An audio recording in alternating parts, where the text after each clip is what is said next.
Hey Clashers, challenge number 6 of the Haaland challenges, and this means the first half of challenges is done. We still have 6 more challenges to go to then get to the impossible challenge, but today we're talking about challenge number 6 with overall a time being again one of those records, which means you can win gems in the end if you're really fast. I will for now just show you how to beat the challenge. Really important is the first deployment area for the king. You kind of want to make sure that you're deploying it exactly on the outside of this one wall, because the earthquake boots are equipped on the barbarian king, and you want to use the ability right away to open up the inferno tower, but at the same time the cannon, so the king can now enter into the inferno tower but then leave again towards that cannon, which is super crucial. Your next step then for you is just deploy the P.E.K.K.A. and then turn 2 of those air defenses, or actually all 2 air defenses, invisible with the yellow card spell, and deploy 1 lava hound at the top side and 1 lava hound on the far right side.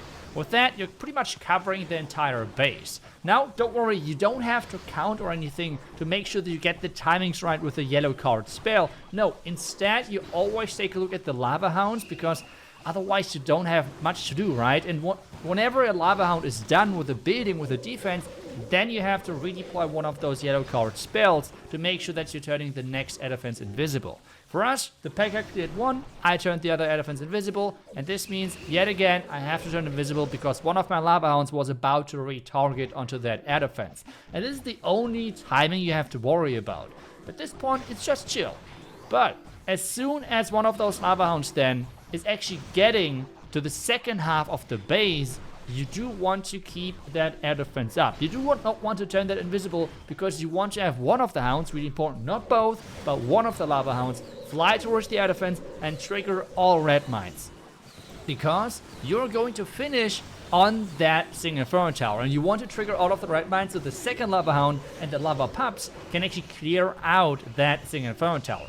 Whenever the single inferno tower itself is being annoying to you, P.E.K.K.A., king, whatever, just turn it invisible and you're good to go. And then just clear the rest of the base and finish on that inferno tower. That is pretty much the approach. That's pretty much the idea of this overall attack. You kind of try to start on the top right side and then just overroll the entire village, with slowly but surely making it to the last building. This so far has worked for me, super consistent.